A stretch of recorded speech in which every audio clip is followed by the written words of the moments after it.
Hello friends, आप लोग का स्वागत है मेरे आज के वीडियो में। तो फ्रेंड्स, आज हम लोग क्वेश्चन नंबर कितना करेंगे? क्वेश्चन नंबर हम लोग करेंगे 60। ठीक है, तो आइए एक बार पढ़ लेते हैं क्वेश्चन और इसके बाद इसको सॉल्व करते हैं। तो बोल रहा है you are given resistance wire of length है। ठीक है फ्रेंड, एक रेजिस्टेंस वायर दिया जा रहा है आपको जिसका लंबाई क्या है 50 centimetre, and A battery of negligible internal resistance, एक बैटरी है जिसका स्मॉल आर क्या है 0 है। ठीक है, ओम। तो एक बैटरी है जिसका नेग्लिजिबल इंटरनल रेजिस्टेंस आपको दिया जा रहा है। In which case the maximum amount of heat is generated, तो आपसे पूछ रहा है कि किस केस में maximum amount of heat generate होगा। तो जैसे कि आपको 4 केस यहाँ पर दिया हुआ है, इसमें बताना है। तो देखिए, बोल रहा है पहला केस है कि when the wire is connected directly across the battery, जब पूरे वायर को मतलब कितना 50 सेंटीमीटर लेंथ को वायर को क्या डायरेक्टली कनेक्ट कर देंगे बैटरी से, तब ज़्यादा हीट प्रोड्यूस होगा। या दूसरा case, when the wire is divided into 2 equal parts and both parts are connected in parallel across the battery, या वायर को पूरे वायर को 2 भाग में काट देंगे, एक भाग 2 भाग में, और उसके बाद इसको क्या करेंगे कनेक्ट करेंगे बैटरी से, तो क्या तब ज़्यादा हीट प्रोड्यूस होगा। और तीसरा बोल रहा है when the wire is divided into 4 equal parts and all the 4 parts are connected in parallel across the battery, बोल रहा है कि एक वायर है जो 50 सेंटीमीटर का लेंथ है, उसको हम 4 भाग में बांट दे, 1 2 3 4 भाग में बांट दे, और उसके बाद उसको क्या कर ले पैरेलली कनेक्ट कर दे, तब क्या इस केस में ज़्यादा हीट प्रोड्यूस होगा। या चौथा बोल रहा है when only one half of the wire is connected across the battery, या सिर्फ वायर का एक हाफ को वायर का एक हाफ को जब हम बैटरी से कनेक्ट करें तब हीट ज़्यादा प्रोड्यूस होगा। तो हम लोग क्या करते हैं, इसको आपको बताना है इसलिए हम क्या करते हैं, इसको पिक कर लेते हैं कि हम आप ऑप्शन 3 पिक कर लेते हैं। ठीक है, कि when the wire is divided into 4 equal parts and all the 4 parts are connected in parallel across the battery, इस केस में देखते हैं कि ज़्यादा हीट प्रोड्यूस होगा कि नहीं होगा। तो आइए क्वेश्चन को लगाते हैं। मान लीजिए एक वायर है, इसकी लंबाई आपको दी हुई है 50 सेंटीमीटर।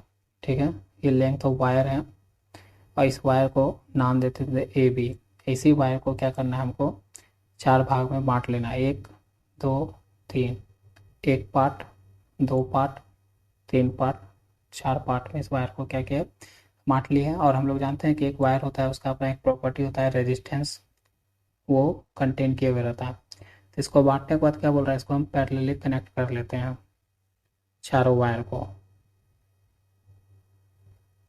फिगर थोड़ा बड़ा बनाएंगे। ये 4 वायर हम लोग काट लिए 50 सेंटीमीटर के वायर से, इसको हम पैरेलली कनेक्ट कर दिए। कनेक्ट करके पैरेलली कनेक्ट करके क्या किए फ्रेंड्स, इसको हम एक सप्लाई से भी जोड़ दिए। ठीक है, इसको हम क्या किए एक सप्लाई से वोल्टेज सप्लाई से जोड़ दिए। ठीक है फ्रेंड्स, तो फ्रेंड्स क्या था, पूरा वायर क्या था हमारा आर बराबर क्या हुआ था, मान लीजिए 50, तो 50 सेंटीमीटर लेंथ था ना, रेजिस्टेंस नहीं दिया होता।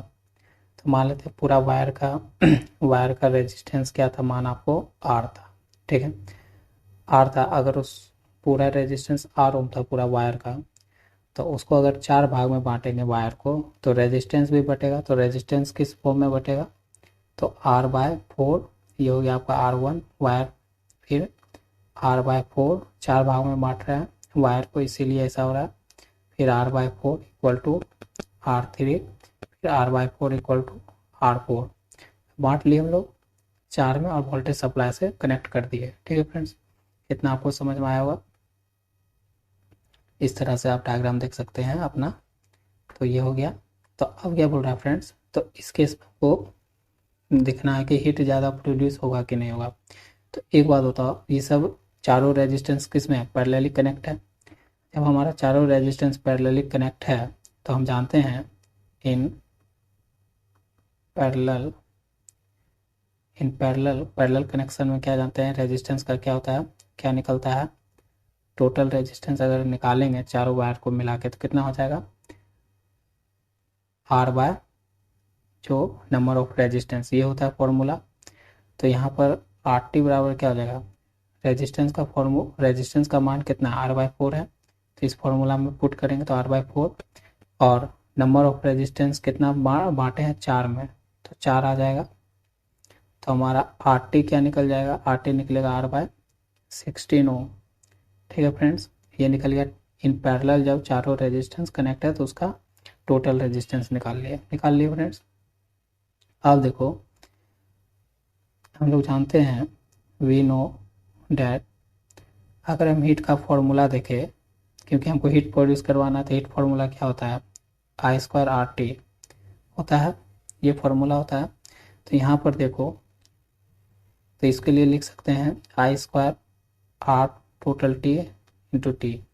ठीक है, तो देखो जब हम पैरेलली कनेक्ट किए हैं, ठीक है, जब हम पैरेलली, यहाँ पर ध्यान दो, जब हम इस चारों रेजिस्टेंस को पैरेलली कनेक्ट किए हैं, ठीक है, तो इसमें क्या होगा, करंट का डिवीजन होगा। तो इसमें I1 मान लो, इसमें I2 जाएगा, इसमें I3 जाएगा, इसमें I4 जाएगा।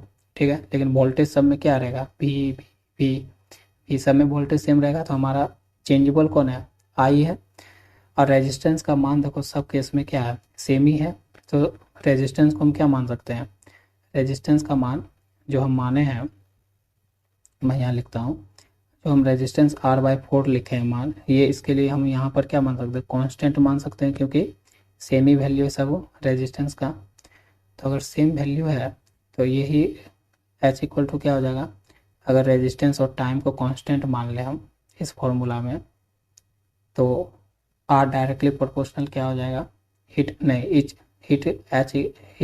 H डायरेक्टली प्रोपोर्शनल I² हो जाएगा, करंट के डायरेक्टली प्रोपोर्शनल। ये हमको मिल जाएगा एक इक्वेशन इस फॉर्मूला से। तो देखो, हमें दूसरा फॉर्मूला हम एक और जानते हैं, वी नो डैट, हम लोग एक फॉर्मूला और जानते हैं, क्या जानते हैं कि I = V²/R जानते हैं, नहीं V² मतलब वो ओम्स लॉ लिख रहे हैं, तो ये जानते हैं फ्रेंड्स।